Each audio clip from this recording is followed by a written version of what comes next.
తరుణ్ గారు, తరుణ్ భాస్కర్ గారు. Sir sir 10 ఏళ్ళు అయిపోయింది సార్ సార్ ఇండస్ట్రీలోకి మీరు వచ్చి. Advance merry Christmas sir. సరే నేను లేచి వెళ్ళిపోతాను సార్. ఇది మాత్రం వెరీ బ్యాడ్ బిహేవియర్ సార్. ఏది? లాస్ట్ టైం మీరు అలాగే అన్నారు, దాన్నే పట్టుకు అందరూ ట్రాల్ చేస్తున్నారు. అంటే మేము అనలేమా మిమ్మల్ని సార్, ఓ ఫ్లాప్ డైరెక్టర్, ఓ ఫ్లాప్ హీరో, ఫ్లాప్ అని చెప్పి మేము మాట్లాడలేమా? దాన్ని పట్టుకు అందరూ ట్రాల్ అది కరెక్ట్ కదదు సార్. Sorry, sir. మీరు రెస్పెక్ట్ ఇచ్చి రెస్పెక్ట్ తీసుకోండి సార్. సార్. అది తప్పది అరే తప్పు సార్. సార్, 100% తప్పు. మీరు you should accept I'm accepting sir. మీకు సార్. కాదు చర్చ వద్దు సార్. సార్ ఎందుకు సార్? ఇప్పుడు అన్నసరిగా ఇప్పుడు ఆల్రెడీ మీకు తెలుసు, ఒకసారి ఆ మాట మీరు నోరు జారారు, దాన్ని బట్టి ట్రాల్ చేశారు, మళ్ళీ మీరు అదే మాట మాట్లాడుతున్నారు. నేను ఇప్పుడే అంటున్నాను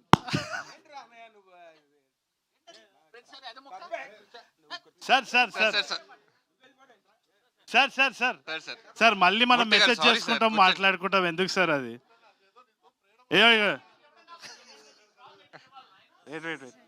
సార్ సార్ సార్ ఇగోడ్ నథింగ్ లైక్ దట్ సార్. అదే మామూలుగా చెప్తారు. అరే లవ్ యూ సార్. అట్లా తెలియదు, మీరు అలగకండి సార్. వద్దు సార్, మనం వాళ్ళని వాపస్ ట్రోల్ చేద్దాం, మీరు నేను కలిసి.